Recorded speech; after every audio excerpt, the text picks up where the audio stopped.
Muy buenos días todos, camaradas, seguidores, amigos de esta insignia Escuela de Cuadros del Partido Popular Socialista de México. Hoy vamos a presentar una sesión, como muchas de las que hemos presentado aquí, sumamente importante. Estamos hablando del 80º aniversario de los peores crímenes contra la humanidad, los bombazos a Hiroshima y Nagasaki. Esta vez la conferencia la dictará nuestra camarada Marta Elvia García, una experimentada militante a la que le tenemos mucho respeto y que sé que les aportará un gran conocimiento. ¿Y por qué hablar de Hiroshima después de 80 años? ¿Por el dolor o eso lo ven en internet? Recuerden que lo que se olvida, lo que no se tiene en la memoria histórica está condenado a repetirse, de manera que tengámoslo fresco. Y por eso vamos a transmitir este documental, esta información, para seguir sacudiendo conciencias y tener claro hacia dónde vamos. Muchas gracias y damos la bienvenida también a los compañeros de Facebook. Creo que ya estamos con Facebook. Y le doy la palabra a la compañera Marta Elvia si no tiene inconveniente. Muchas gracias, compañera Rebeca. Muy buenos días, compañera Rebeca. Muy buenos días a todos nuestros compañeros y compañeras, a todos nuestros amigos y amigas. El tema de la sesión de hoy es, como ya lo dijo Rebeca, bombas atómicas sobre Hiroshima y Nagasaki, 80 aniversario de uno de los mayores crímenes de lesa humanidad de la historia. Este es el doloroso tema que hoy tenemos que recordar y que tratar. Pasamos a la siguiente diapositiva, por favor.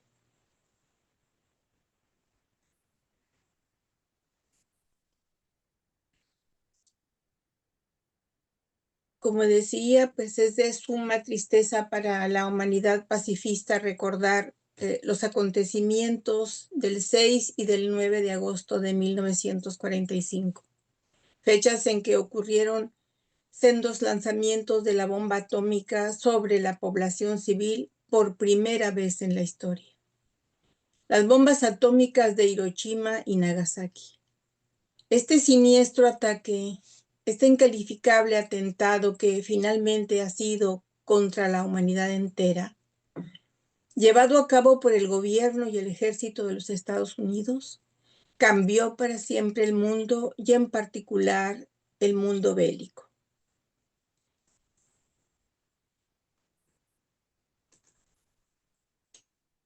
La detonación de la bomba Little Boy, lanzada por el bombardero Enola Gay sobre Hiroshima, creó una explosión equivalente a 16 kilotones, es decir, a 16,000 toneladas de TNT, mientras que la bomba atómica Fat Man, lanzada sobre Nagasaki por el bombardero Bockscar, tenía una potencia de 21 kilotones.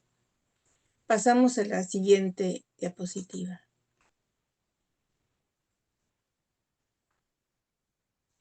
A las 8:15 de la mañana del lunes 6 de agosto de 1945, ocurrió la detonación del Little Boy, nombre clave de la bomba atómica lanzada por el bombardero Enola Gay sobre la ciudad japonesa de Hiroshima, y que fue la primera bomba atómica que ha sido usada directamente sobre la población civil. La bomba cayó durante 43 segundos desde los 9,470 metros a los que volaba el bombardero y detonó, como estaba previsto, a 600 metros de altura sobre la ciudad.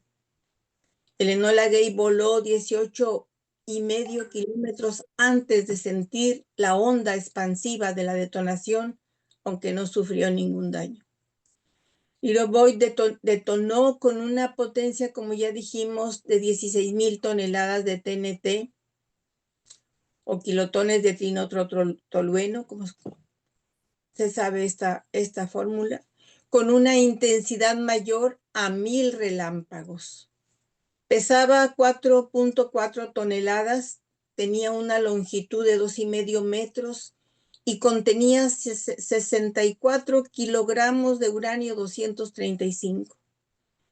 En un par de segundos causó la destrucción total de la ciudad y la muerte de 70 a 80 mil personas.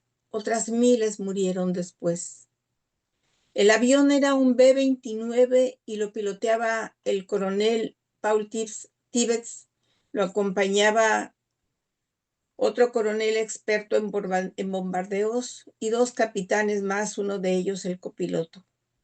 A diferencia de Fat Man de plutonio arrojado posteriormente sobre Nagasaki, la enanita de uranio ni siquiera se había ensayado. Era una bomba que se estaba ensayando en Hiroshima. Hiroshima pasó a ser polígono de pruebas tanto para el tipo de armas en cuestión como para la estrategia militar atómica de Estados Unidos. Pasamos a la siguiente, por favor.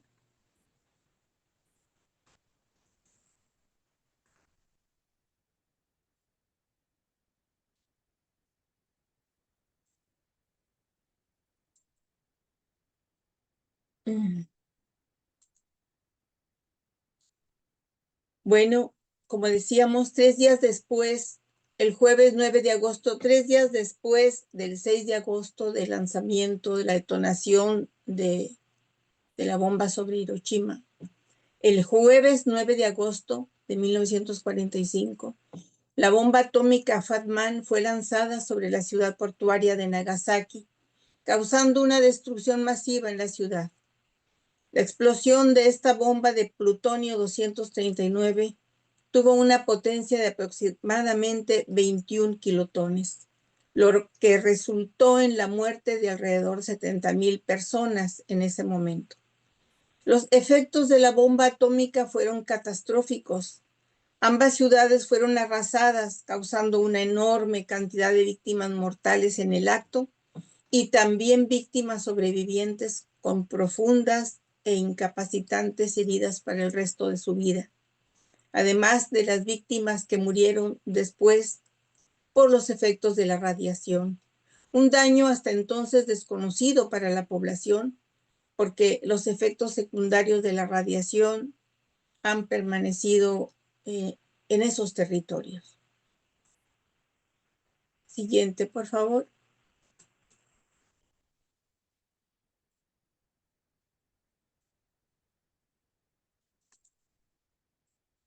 Vamos a ver algo sobre las víctimas. Se estima que hacia finales de 1945, las bombas habían matado a 166,000 personas en Hiroshima y 80,000 personas en Nagasaki, totalizando unas 246,000 muertes, aunque solo la mitad falleció los días de los bombardeos. Entre las víctimas, del 15 al 20% murieron por lesiones o enfermedades atribuidas al envenenamiento por radiación.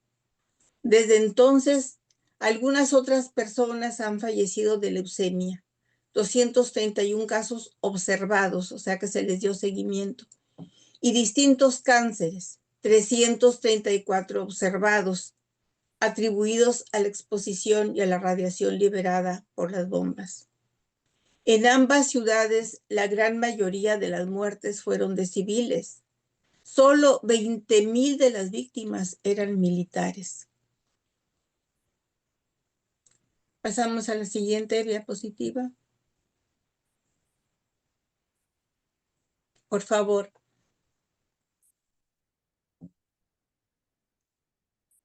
Bueno, aquí tenemos un pensamiento que viene bien al tema que tratamos sobre los efectos del arma nuclear, que por primera y única vez ha sido utilizada sobre la población civil y ha sido por los Estados Unidos. Estamos por cumplir 80 años de esos terribles hechos. Y ponemos aquí este pensamiento del gran novelista Ernest Hemingway, novelista estadounidense. Dice: si no eres primero, ni segundo, ni tercero, puedes estar seguro de que te matará de todos modos, pero lo hará sin apresurarse demasiado. Esto viene exactamente sobre lo que hablamos de las bombas atómicas, que a uno los mataron en ese momento, otros un poco después, pero finalmente fueron muchísimos, cientos de miles las víctimas de estas armas monstruosas, que nunca debieron de haber sido utilizadas, jamás, ni deberán. Este pensamiento está en la novela antibelicista de Adiós a las armas de Hemingway, que es una parte un tanto biográfica de su vida, porque él de muy joven se enlistó como chofer de ambulancias en el frente italiano, y entonces esto lo dice por experiencia propia respecto, pues, no de las armas nucleares, pero sí de lo que significa la guerra. Pasamos a la siguiente diapositiva, por favor.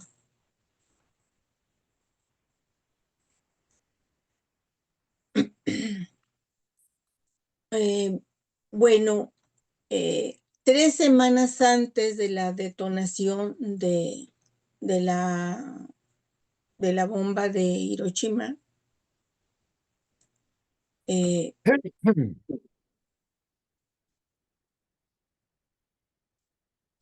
16 de julio, por primera vez en la historia de la humanidad, había estallado una bomba. Esta era manera de ensayo, no se utilizó ya para matar a la población. Había estallado una bomba dentro del programa Trinity como parte de las pruebas, de los ensayos que se estaban haciendo respecto de este monstruo bélico que los Estados Unidos fabricaban.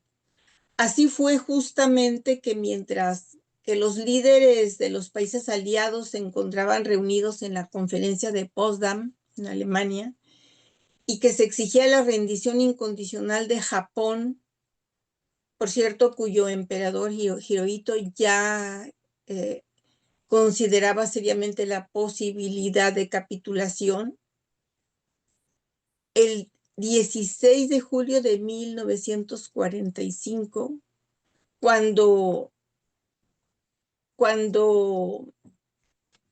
la guerra prácticamente se había terminado, ¿no?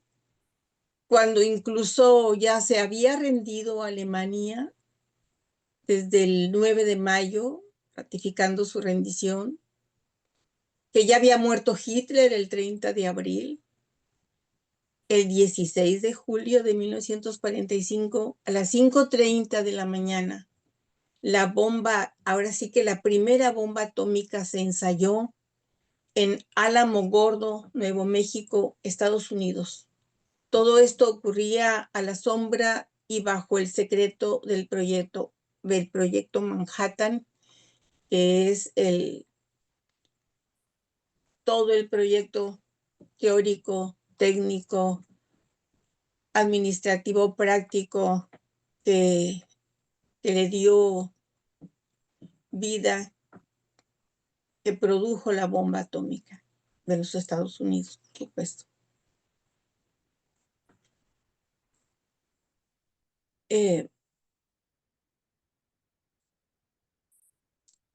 Ese estallido, esa explosión, esa detonación, los científicos y el personal militar encargados de en este momento de esta prueba, la observaron desde búnkers situados a más de 9 kilómetros de distancia.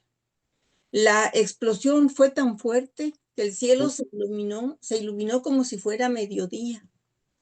Una nube en forma de hongo ascendió en segundos a más de 12 kilómetros y una onda expansiva sacudió la tierra con una fuerza nunca registrada.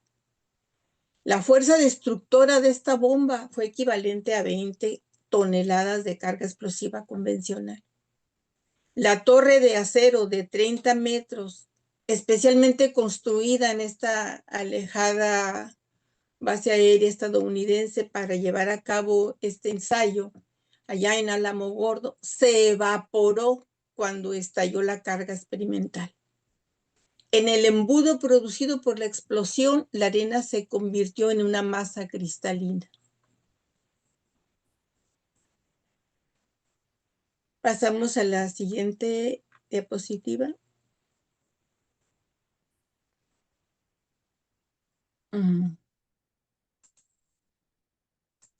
Bueno, aquí tenemos un párrafo de cómo describió esta explosión que acabamos de citar, expresión atómica de la prueba Trinity, así se le llamó. ¿Cómo lo describe el periodista y científico a quien el Pentágono había confiado ser analista del proyecto Manhattan, William Lawrence, quien fue el único periodista que presenció dicha prueba? Dice así: un globo ígneo con un diámetro de casi 1,5 kilómetros iba subiendo y cambiando de color desde el purpúreo oscuro hasta el naranja, aumentando en volumen. En milésimas de segundo alcanzó una altura de más de 2,5 kilómetros. Al globo ígneo le siguió una nube enorme que primero parecía una columna gigantesca y luego cobraba la forma de un hongo fantástico. Un enorme monte surgido en varios segundos iba subiendo más y más, temblando al tiempo que se movía. Luego el silencio se vio roto por un trueno ensordecedor. Pareció que millares de potentes bombas hubieran explotado simultáneamente y en un solo lugar. La tierra se estremeció como si se tratara de un terremoto. Esa es la descripción que hace este hombre de ese ensayo nuclear. Esta era una bomba de plutonio. Pasamos a la siguiente diapositiva. Y vamos a ver algo sobre el proyecto Manhattan.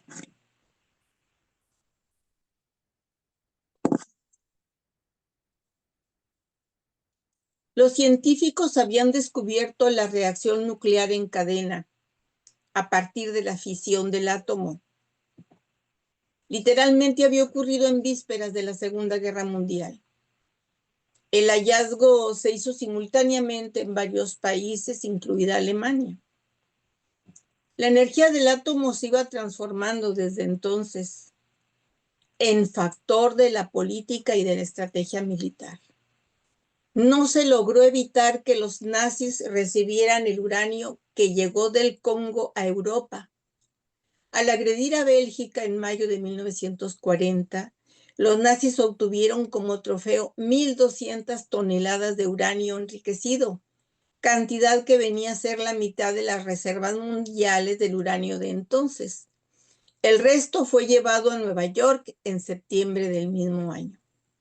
Los expertos, es decir, los científicos, dieron la voz de alarma.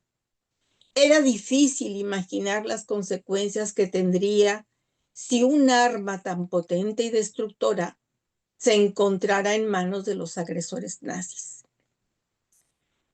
Adelantarse era el consejo, ¿no? A cualquier precio, adelantarse al enemigo.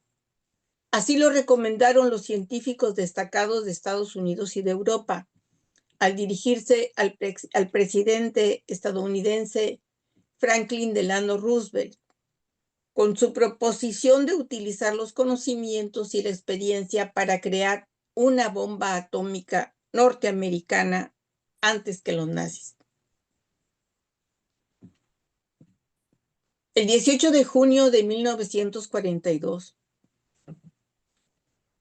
por orden del Ejército de Estados Unidos, se creó en la rama de ingenieros una organización especial con el nombre clave de Proyecto Manhattan, encabezado por el general brigadier Leslie Groves, que por cierto había estado al frente de la recién terminada obra del Pentágono, del edificio del Pentágono. El otoño de 1942, que coincidió con el fragor de la batalla de Stalingrado, los norteamericanos comenzaron a crear la industria atómica.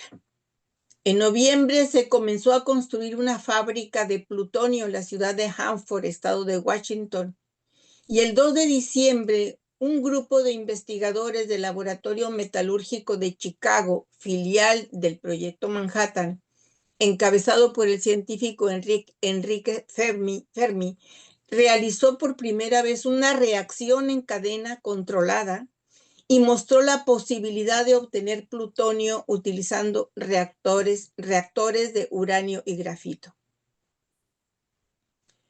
Pasamos a la siguiente lámina, por favor.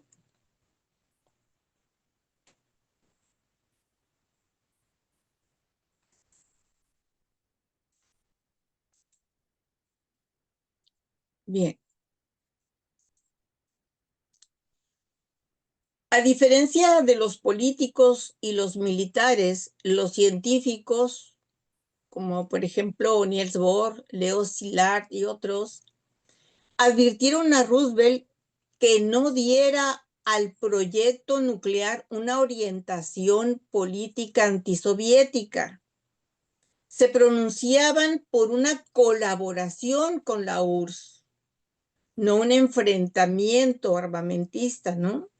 A fin de establecer un control internacional en este campo para evitar una rivalidad que no sería una rivalidad cualquiera, sino que sería una rivalidad muy peligrosa. La realidad posterior así lo probó, lo demostró.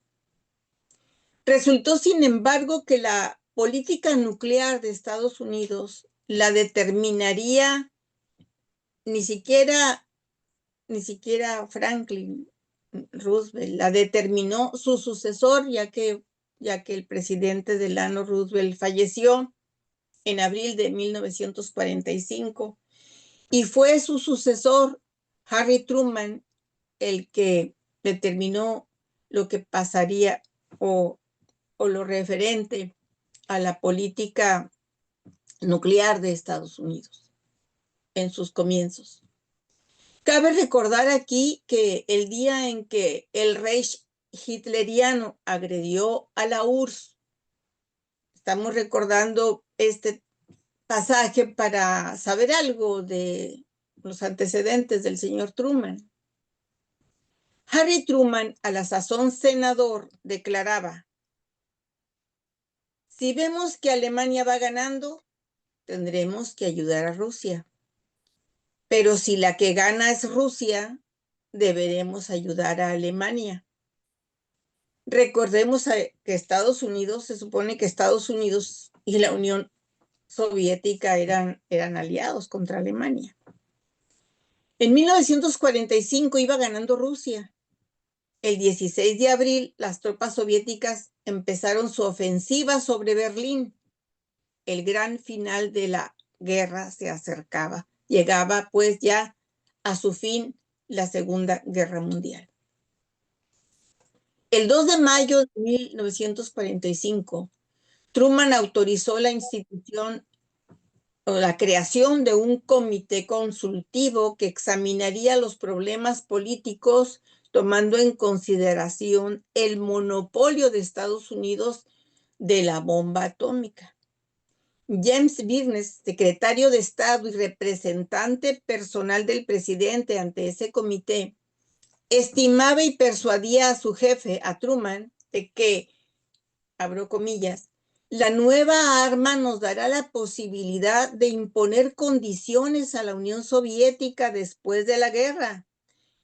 Más tarde, Henry Stimson, presidente del comité y ministro de guerra, escribió, abro comillas, nuestras relaciones con Rusia no solo estuvieron vinculadas, sino dependieron plenamente de la solución del problema relativo a la bomba atómica. Cierro comillas. No hacía falta el bombardeo para derrotar al militarismo japonés. Una vez declarada la guerra por parte de la URSS a Japón, ¿verdad? Que fue el 8 de agosto precisamente. El problema de la capitulación ya estaba resuelto. Al intervenir ante el Consejo Supremo, al intervenir ante el Consejo Supremo de Guerra, Suzuki, primer ministro de Japón, declaró, abro comillas, la URSS nos ha declarado hoy, 8 de agosto de 1945, la guerra, lo que nos pone definitivamente en una situación sin salida y nos hace imposible continuar las hostilidades. Eso había dicho el primer ministro japonés el 8 de agosto, cuando la Unión Soviética le había declarado la guerra a Japón.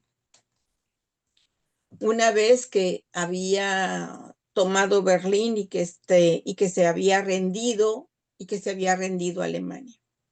Winston Churchill, Eisenhower y muchos otros políticos de prestigio de Occidente reconocieron que el empleo de las armas nucleares no buscaba una inmediata y definitiva victoria, ni tampoco la salvación de la vida de los norteamericanos como lo planteaba, como lo argumentaba el señor Harry S. Truman, que si en su momento era bastante inverosímil, pues ahora, después de 80 años, queda demostrado de que sus argumentos eran absolutamente falaces, ¿no?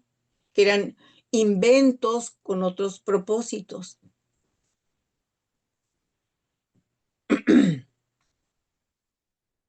Decía, pues, decía Truman que era necesaria utilizar la bomba atómica para la salvación de los norteamericanos, para impedir la muerte de miles y miles y miles, decía él, de norteamericanos. El empleo del arma nuclear fue un acto puramente imperialista de Washington que correspondía a sus pretensiones de llevar él solo el timón del mundo. Era realmente lo que se proponía el gobierno imperialista de los Estados Unidos al utilizar la bomba atómica y sacrificar las vidas de cientos de miles de seres humanos y con eso marcar también una terrible, injusta carrera armamentista a la que se condenó pues a la humanidad entera realmente.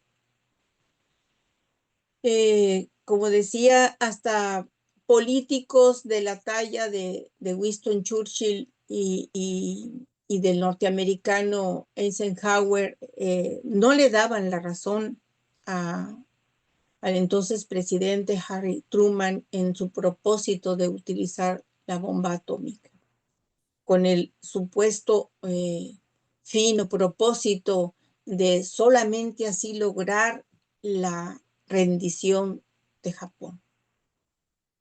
Era un absoluto absurdo, una vil mentira. Era una argumentación que disfrazaba una canallada tan grande como la que se proponía, que a costa de tantas vidas erigirse como el amo del mundo al final de la Segunda Guerra Mundial. Bien, para nosotros los lombardistas está clara cuál fue el propósito de Estados Unidos al utilizar de manera absolutamente condenable e imperdonable como un crimen de lesa humanidad el arma atómica.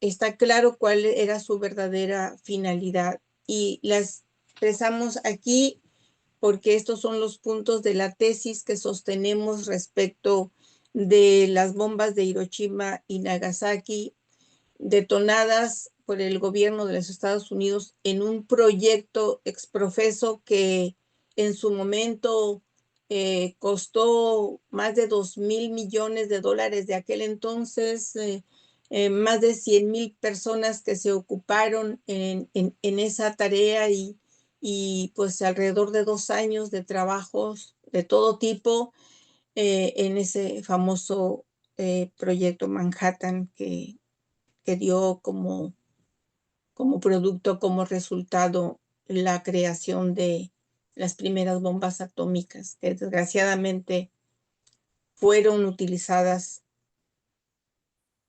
contra la población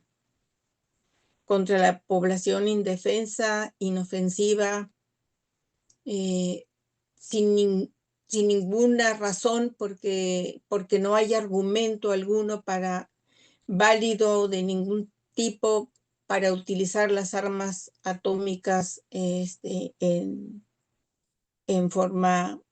una guerra o con fines militares. La tesis de los lombardistas sobre este tema es la siguiente. Consiste en que Truman cometió definitivamente un acto genocida o crimen de lesa humanidad por un cálculo político de carácter antisoviético y anticomunista, porque Japón ya estaba virtualmente derrotado y el uso de las bombas atómicas no tiene justificación de carácter militar. Harry S. Truman, presidente de Estados Unidos, con propósitos políticos antisoviéticos, que fueron los siguientes. O sea, tuvo propósitos políticos antisoviéticos en el uso de esta terrible arma. Primero, marcar el inicio unilateral de la Guerra Fría, haciendo ver a sus virtuales aliados el poderío de Estados Unidos para convencerlos de ir de inmediato a la Tercera Guerra Mundial, ahora sí contra la Unión Soviética. Es decir, en primer lugar, marcar el inicio unilateral de la Guerra Fría, ¿no?, haciendo ver a sus virtuales aliados el poderío de Estados Unidos, cómo quedaba después de la Segunda Guerra Mundial como amo del mundo al tener en sus manos esa arma, ¿no?, intimidatoria, para disuadir a todo mundo de enfrentar a los Estados Unidos. Ahora sí, contra la URSS. Número 2, evitar que el país de los soviets, o sea, la Unión Soviética, que ya había declarado la guerra a Japón, compartiera la victoria y de esa manera incrementara su prestigio. Estos eran los propósitos fundamentales que tuvo el proyecto Manhattan y que realmente pues no tenían los disque necesarios, disque la gran necesidad de utilizarse para poder así vencer o derrotar al imperio japonés. Esto era una gran mentira.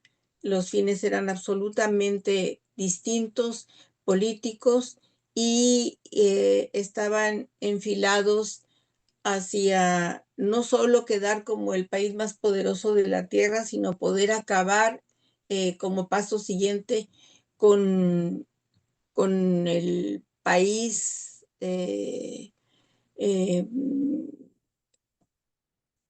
había sido realmente el héroe de la Segunda Guerra Mundial, el que libró la batalla durante todos los años de la Segunda Guerra Mundial contra la Alemania nazi. Recordemos que Estados Unidos entró a la Segunda Guerra Mundial hasta prácticamente en 1942 ¿no? Después de diciembre de 1941, cuando el ataque a Pearl Harbor por los japoneses.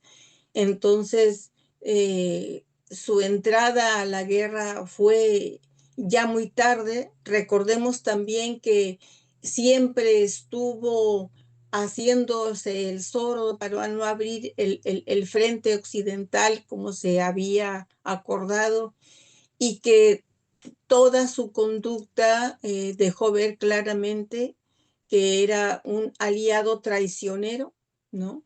Y que su propósito era que quedara menguada, muy destruida desde el punto de vista de su infraestructura, de su fuerza militar y en todo sentido la Unión Soviética, para ahora sí, y con el poderío de esta arma nueva, de esta poderosísima y espantosa arma, poder acabar a quien consideraba su principal enemigo, el comunismo, y que lo estaba materializando en la Unión Soviética.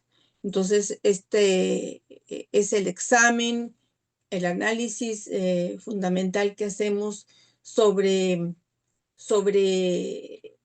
el 80 aniversario de la explosión de las armas, de las bombas atómicas por Estados Unidos, ¿no? Con lo que pretendió convertirse siempre en el amo del mundo, en quien llevara el timón del mundo por el resto de, de la vida para la humanidad. Esperamos que haya sido un tema de su interés, estimados amigos y compañeros, y que tengan pues a bien eh, compartir sus opiniones o sus cuestionamientos. Muchas gracias por su atención. Muchas gracias, compañera Marta Elvia. La verdad es que ha sido un recorrido muy importante lo que nos has brindado con estos datos duros, ¿verdad? Faltan las anécdotas, pero no hay espacio para ello. Entonces, me gustaría que comenzáramos con una intervención del compañero Miguel Guerra, que se me ha pedido que va a participar en este momento, y luego seguimos con sus comentarios, puntos de vista, aportaciones. Prepárense, por favor. Compañero Miguel Guerra, te cedo la palabra, por favor. Tienes tu micrófono, eso. Sí. Buenos días, compañeras, compañeros. Pues muchas gracias, compañera Marta Elvia García, por la exposición.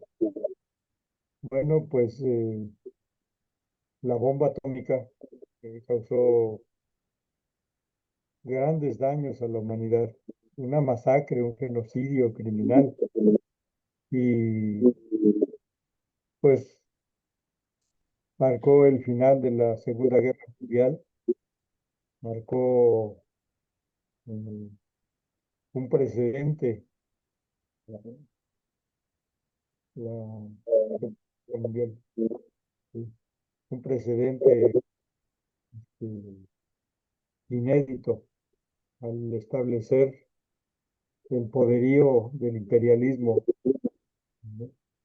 Bueno, la Guerra Fría después, todo eh,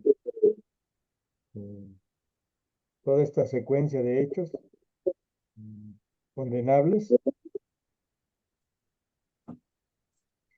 bueno, pues marcaron el presente, siguen pesando, porque la industria, este, el poder del imperialismo eh, sigue pesando sobre la economía del mundo, sigue este, gravitando sobre la economía, sobre la relación de poder.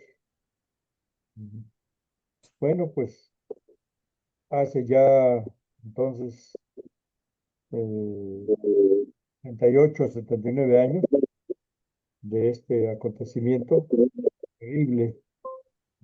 Condenamos, desde luego, el uso de la energía atómica para la guerra, y nuestra consigna es contra las guerras imperialistas, contra las masacres. Sigue pesando sobre la humanidad esta, eh, esta política armamentista, la industria militar.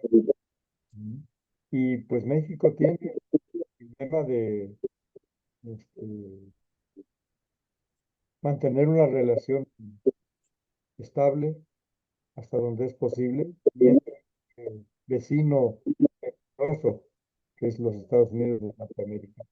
Bueno, pues mi comentario es que el presidente Harry Truman y los presidentes que han amenazado a la humanidad, por ejemplo, en la guerra de los misiles contra Cuba, el presidente Kennedy, ellos contribuyeron.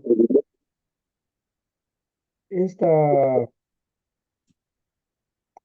tensión internacional, hoy eh, vivimos todavía la guerra en Ucrania y guerra en Palestina, desde luego con distinto carácter, pero bueno, pues el armamentismo.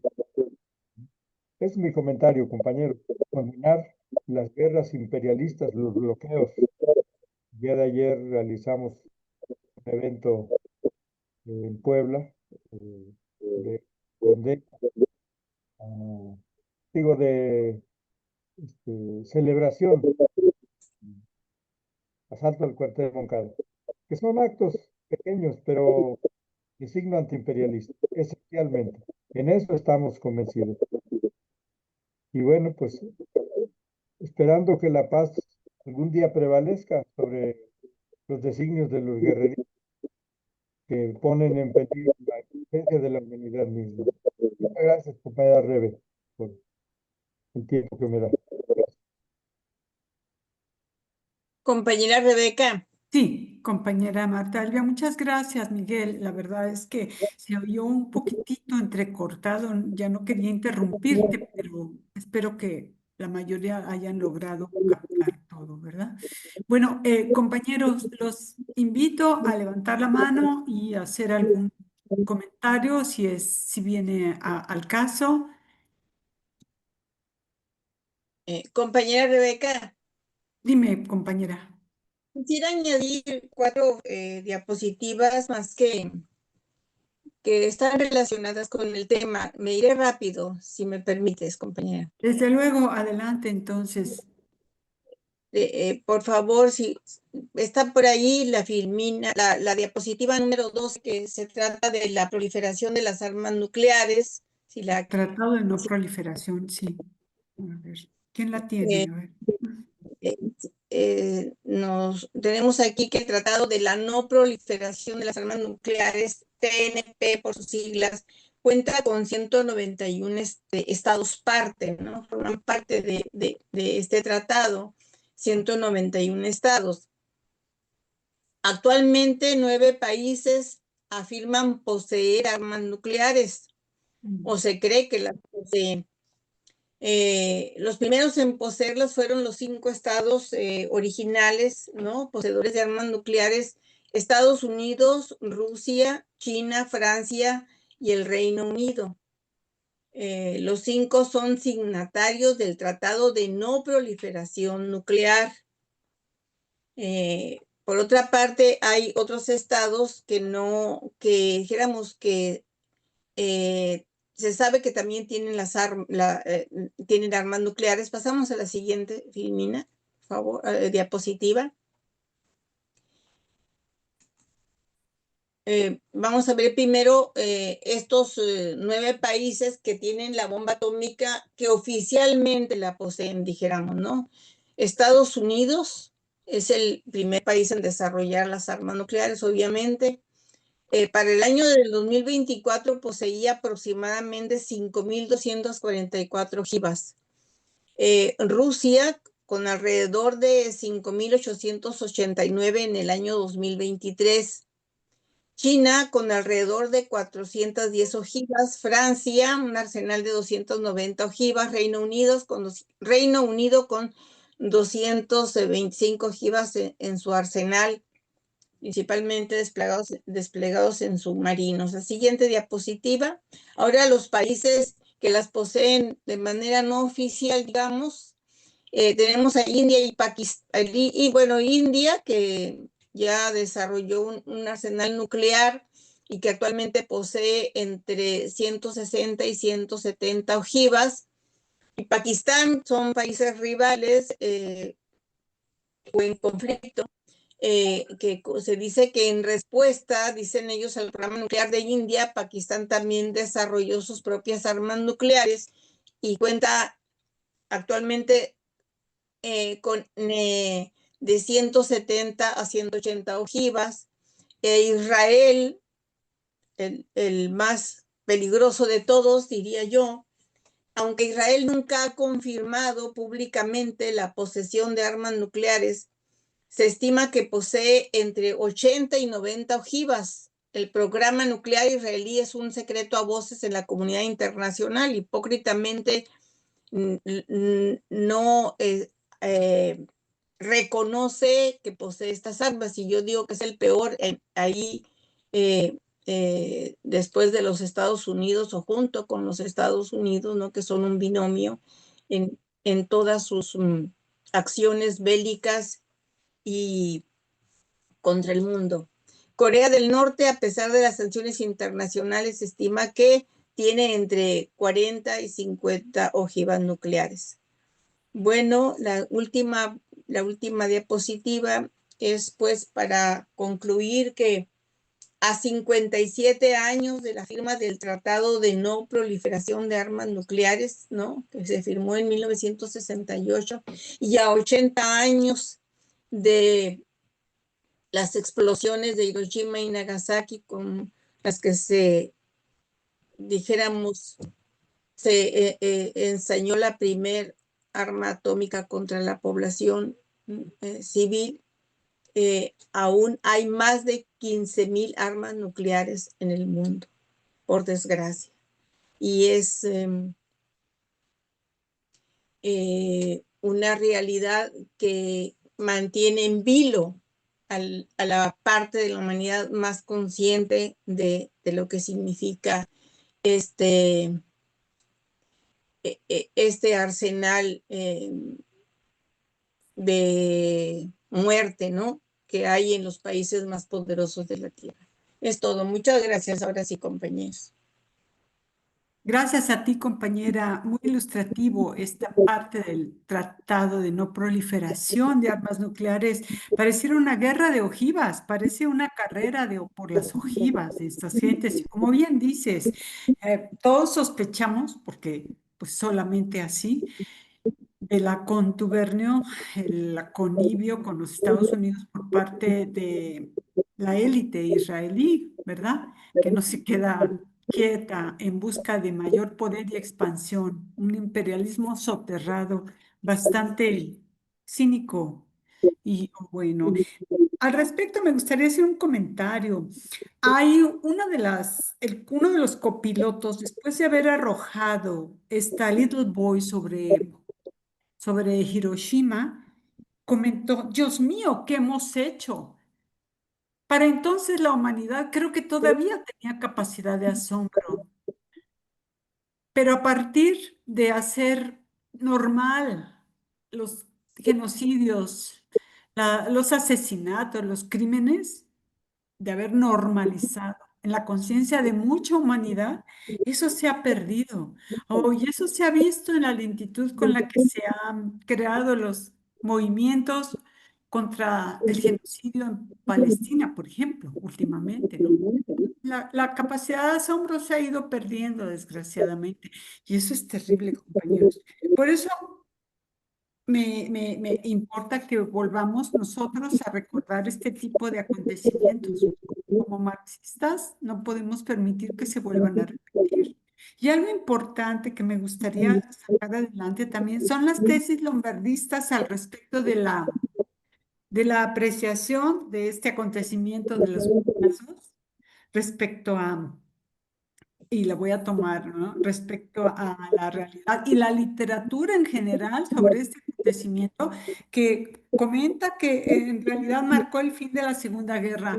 No, no pensamos así, creemos que la guerra ya estaba prácticamente terminada con la capitulación de Alemania y ya solo faltaba Japón, pero Japón estaba semidestruido, como bien dice en estas tesis donde se inicia a partir de estos bombazos el inicio unilateral de la Guerra Fría y la intención de, con estos mismos bombazos, evitar que la Unión Soviética partiera una victoria, ese ego demoníaco de los presidentes norteamericanos, en particular el genocida Truman, ¿verdad? Entonces, estamos abiertos a lo que ustedes puedan compartir y gusten expresar algún sentimiento, alguna emoción que les haya provocado esta profundísima exposición de la compañera Marta. Levanten sus manos si es que es pertinente o no. Compañero Néstor, gracias por tu manota. No, es que no encontré rápidamente en ese sentido, pero antes que nada, muy buen día a todos. Excelente recordatorio, maestra Elvia, sobre este hecho tan, tan nefasto. Y lo digo, decía aquí nuestra compañera Rebeca, que a ver si nos da tiempo para algunas anécdotas. Y lo digo de manera personal y por cuestión de mi padre. Ella, de chamaco, de primaria, ya cuando podía leer y escribir, mi padre fue muy cinéfilo, pero muy apegado. Yo nací en Orizaba, el tipo de lectura que tenía era tres selecciones, el Life en español y novedades de chamaco, de primaria. O sea, tres diarios, tres documentos eminentemente pro yaquis, ¿no? Solamente se conocía mucho la vida gringa y todo el mundo se lanzaba hacia la época de los braceros. Y digo que mi padre me enseñó a ser cinéfilo porque las películas que veíamos eran todas las de Segunda Guerra Mundial, el triunfo de los Estados Unidos. Eso aprendí en las películas. Claro. La otra parte, también las partes del oeste, es el exterminio de en el oeste, ¿no? Que eran los gringos contra los nativos, ¿verdad? En ese sentido. Y las películas de ciencia ficción, que totalmente a mí, dos libros muy interesantes que me educaron después en la normal, que fue el de George Orwell de 1984, su novela, y así como las novelas de Isaac Asimov. Cuando yo llegué a la normal, eso leía yo. Ya cuando entré a la normal, entré en el 66, el auge de la revolución cubana y todo eso, me hizo cambiar mi perspectiva y el análisis de la vida social. Y yo siento, sin presumir, que pude ser un buen educador en ese sentido. Pero refiriéndome a esto tan importante, hay una frase que dice la maestra Elvia que dice, Estados Unidos era sordo ante el reclamo y las injusticias que se vivían en la Segunda Guerra Mundial. Los propios gobiernos no hacían caso porque buscaban la manera de entrar y poder ser los dominadores, que ese era el objetivo, ¿no? Eran aliados de Inglaterra, de Francia y todo lo que ustedes quieran, pero esperaron al último. Y hay una película y una novela muy interesante de Winston Churchill, no sé si se refiere a las últimas noches, la noche más terrible de Churchill, para tomar la decisión de si entraba o no también a la guerra frontal, en el sentido de formar parte y tratar de ayudar a Francia al ser invadida por los nazis. Todos estos episodios tan importantes me han venido analizando cómo estos países hoy de la Unión Europea, y ya lo tratamos hasta nuestro momento, de que Alemania, a pesar de las dos guerras mundiales, es un país muy poderoso, pero también es el país más hipócrita del mundo. todo su armamento lo tiene bajo tierra. Es un país eminentemente, y a lo mejor me corrige nuestro compañero de la maestra Elvia, se me olvida ahorita su nombre, ¿cómo se llama? Nuestro compañero está allá en Alemania, que nos ha ilustrado bastante, ¿no? Pero yo, dado tantas lecturas, Alemania sigue siendo el enemigo también allí, terrible, que en cualquier momento puede también, no despertar, ya está despierto, porque ahora es la derecha que domina Alemania. Alemania. Y es inaudito que ahorita que tenemos al vecino, lo decía nuestro líder, Piero Santos, con este Trump, que en 4 años puede transformar el mundo, lo puede ir, porque además hay muchos analistas que están diciendo que cada vez manifiesta conductas y actitudes de locura y muchos youtuberos y muchos analistas están diciendo que Trump, así como hoy dicta que hay que quitar esa ley que dice que todos los niños que nacen en Estados Unidos son ciudadanos norteamericanos, y un juez le acaba de decir que es cierto, ¿no? Porque él quería que anularan esa ley. Al otro día decía otra cosa, ¿no? En un día creo que firmó 80 decretos ejecutivos, creo que al tercer día de su mandato. Entonces, es el gran riesgo en ese sentido, y sí vale la pena que cada uno manifestara no anécdota, algún conocimiento y análisis de que no la lleva fácil nuestra compañera presidenta, que es nuestra candidata del Partido Popular Socialista, no la lleva nada fácil. Pero para mí lo importante, y a lo mejor salto de un hecho a otro, volviendo a nuestra realidad en este movimiento de la 4T y en todo lo que he aprendido analizando en esta escuela de cuadros, ir entendiendo la vida misma, de que este apoyo, esta unidad que debemos mantener, el movimiento está sacando y está ayudando mucho a descubrir las cochinadas, hágase la expresión, como el caso de Adán Augusto, ¿no? Porque esa es una mínima parte todavía de todo lo que se puede descubrir gracias al uso de la inteligencia militar, que ya lo usaba Andrés López Obrador, pero todavía tenía las manos atadas. Y hoy con la reforma judicial, muchas cosas podemos hacer para defender a esta nación que debe vivir en paz y feliz, ¿verdad? Es en ese sentido, qué bien que recordemos hechos tan lamentables como deberemos estar analizando y poniendo en la mesa del análisis el porqué de ese genocidio, y tal parece, y yo lo digo de manera personal, qué poder hacer ante tanta perversidad, y como se siente una gran impotencia no poder actuar en ese sentido. Gracias por escucharme, compañero No, de la no, escuela. muchas gracias, Néstor. La verdad, siempre con esa ilustración de tus vivencias me parece muy importante y muy, no sé, le pone un toque de color a todo este drama terrible que estamos escuchando y del cual estamos conversando. Compañero Santos, tienes la palabra, gracias. Sí, gracias. Compañeras, compañeros, por ahí está un micrófono abierto que está haciendo. Perdón, Pueden cerrar sus micrófonos. Sí, gracias. Decía que Einstein se arrepintió de su participación y en la creación de la bomba atómica, en la recomendación que le hizo a Roosevelt. Él dijo que si hubiera sabido que los alemanes nunca lograrían construir la bomba atómica, nunca habría participado en el proyecto. Y él dijo que fue el gran error de su vida y que lo atormentó luego de las explosiones de la bomba atómica en Hiroshima y en Nagasaki, y se convirtió pues, en un defensor de la paz en el mundo.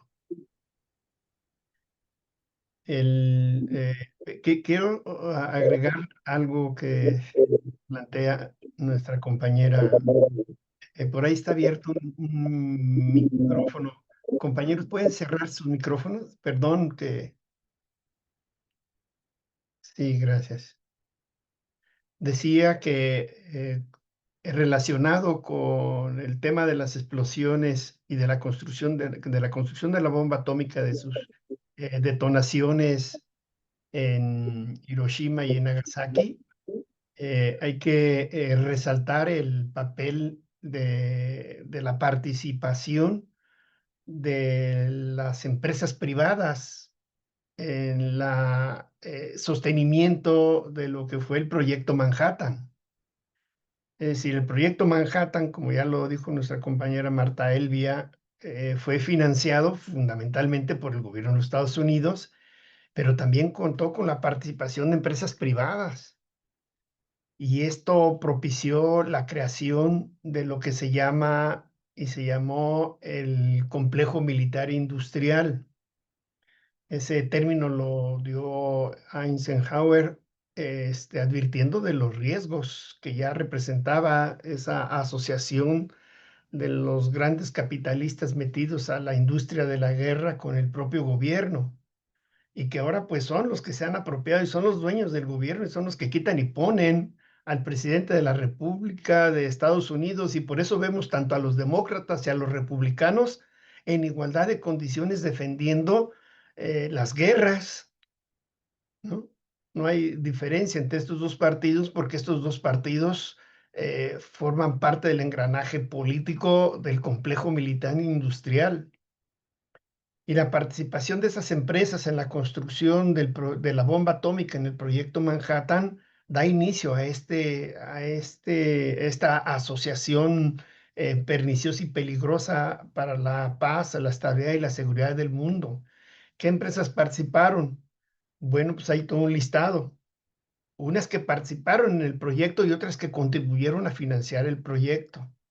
Por ejemplo, la DuPont se encargó de la producción del plutonio. La Unión Carbide, que hace las pilas estas famosas, Eveready, fue la que gestionó las plantas de enriquecimiento de uranio. La Kodak de fotografías fue la que participó en los procesos de los desarrollos químicos para la separación del uranio. Monsanto, la empresa que en tanto se denuncia, ¿verdad?, estuvo involucrada en la investigación del plutonio para los detonadores. La Kellogg Corporation diseñó las plantas de difusión gaseosa para el enriquecimiento del uranio. La General Electric, esta que hace las lavadoras y todos esos aparatos electrodomésticos, fue quien desarrolló los componentes eléctricos y sistema de control. La Westinghouse, esa que también hace lavadoras, proporcionó la tecnología para la separación electromagnética del uranio. La Chrysler de los automóviles fabricó los difusores para el enriquecimiento del uranio. La Allis-Chalmers para suministros al equipo. La Stone Webster, que construye las instalaciones clave, ¿verdad? Pero también participaron otras empresas como la Kellogg's, la que hace el cornflakes de Kellogg's para el financiamiento. Es decir, fue la asociación del capital privado con la industria y con el complejo militar para crear el complejo militar industrial, y que son un verdadero peligro en la actualidad, ¿verdad? Y que establecen estas características de la alianza del gobierno con las empresas. Y de esta manera, pues las grandes corporaciones como la Lockheed, la Boeing o otras más van a obtener contratos millonarios para fabricar todo el armamento militar, tanto aviones, misiles, sistemas de defensa, ¿no? Creando un círculo de dependencia en donde los gobiernos pues aumentan el gasto militar para mantener, dicen ellos, la seguridad nacional. Y bueno, pues son empresas para que presionan para que se aprueben más fondos, supuestamente para mantener la seguridad de los estados y la paz en el mundo, pero lo único que hacen es reactivar esta economía de carácter belicista y que es generadora de guerras como las que han ocurrido y como la que ocurrió ahora recientemente, en la cual Donald Trump habla que la guerra de 12 días, que sirvió para experimentar nuevos artefactos de defensa y de ataque, y asimismo para incentivar su economía en crisis. Entonces, esto fue también como consecuencia de no solamente el asesinato con la detonación de las bombas atómicas de Hiroshima y Nagasaki, el surgimiento de lo que fue la Guerra Fría y el proceso de armamentismo en todo el mundo, sino también la asociación que hoy pone en riesgo y en peligro a la humanidad y que ratifica las tesis de Lenin en el sentido del peligro de lo que representa el imperialismo norteamericano. Eso quería comentar, que pues entonces ahora son guerras de lucro, son guerras de corrupción y son procesos de militarización de toda la sociedad y de todo el mundo, atenidos a los intereses de estas empresas. Gracias. Gracias a ti, compañero Santos. Muy importante el énfasis que pones en la creación de este complejo militar industrial que es, junto con el pogrom judío, una de las grandes amenazas, si no es que la mayor amenaza, porque eso no tiene nacionalidad, ¿no? Eh, y bueno, sí, pues estemos atentos. Muchas gracias. Compañero Mata, ¿quieres tomar la palabra, por favor? Gracias, compañera. Bueno, definitivamente el recordar es poder tener en la memoria histórica los acontecimientos que este en particular, pues no está ya en muchos comentarios noticiosos.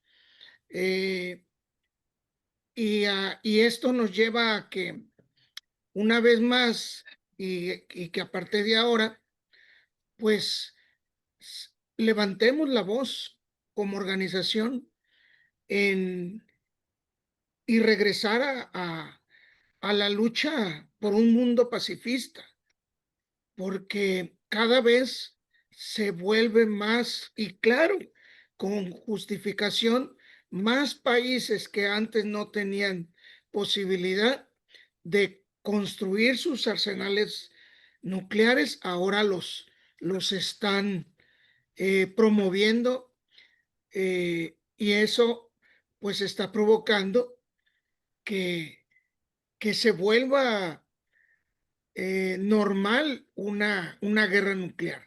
Entonces yo haría el llamado a que este tema regresemos a promoverlo en la lucha pacifista que nuestro partido y nuestro pensamiento siempre han enarbolado. Es todo. Muchísimas gracias, Arturo.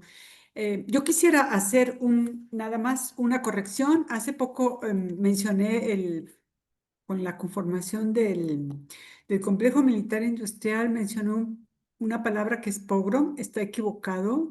Más bien quiero hablar del sionismo judío, que se ha hecho también una con estos grandes capitales y complejos militares para la destrucción y para el apoderamiento de todo lo que es enriquecido en este planeta.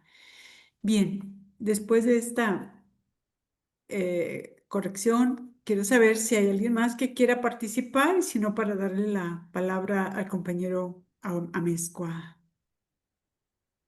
¿Cómo van sus deliberaciones, sus comentarios, sus emociones al respecto? Bien, pasado un tiempo, entonces, me gustaría cederle la palabra al compañero Amezcua al respecto. Por favor, compañero Cuauhtémoc, tienes la palabra. Gracias, compañera Becky. Pues nada más agradecer y felicitar a la compañera Marta Elvia por su excelente exposición y a todos los compañeros que han hecho sus reflexiones, han intervenido para enriquecer el tema, nuestro secretario general en primer término, y, y anunciar el tema de la próxima escuela de cuadros el domingo próximo Eh, Analizaremos un hecho que ocurrió hace poco, la cumbre de los BRICS, celebrada en Río de Janeiro, Brasil, bajo la presidencia de Luis Ignacio Lula da Silva, que produjo una excelente declaración final por su contenido político, por su contenido económico, por su contenido de análisis de la situación mundial. Este será el tema del que nos ocuparemos en la próxima Escuela de Cuadros, pues a efecto de tener el pulso de los acontecimientos mundiales de nuestro tiempo. Le estamos titulando Los BRICS en el presente y el futuro de México y de la humanidad, análisis de la declaración final de su reciente reunión cumbre. Ese será el título y el expositor será el compañero Prado, Roberto Prado. Aquí nos vemos entonces el domingo próximo y va un abrazo muy afectuoso a todas las compañeras, a todos los compañeros que estuvimos presentes hoy en la Escuela de Cuadros. Excelente, compañero Cuauhtémoc, pues nos dejas, además de intrigados, muy motivados. Aquí los esperamos ver dentro de 8 días, compañeros, seguidores y todos los camaradas que nos siguen. Muchísimas gracias a los compañeros que estuvieron aquí presentes. A Marta Elvia, desde luego, increíble. Compañero Santos, gracias por tu aportación y todos los demás también, Néstor. Y nos vemos en 8 días. Muchas gracias a todos. Chao, Hasta chao. luego. Hasta Buen luego. día. Tengan buen inicio de semana, Luego. compañeros, a todos. Felicidades. Sí. Muchas gracias.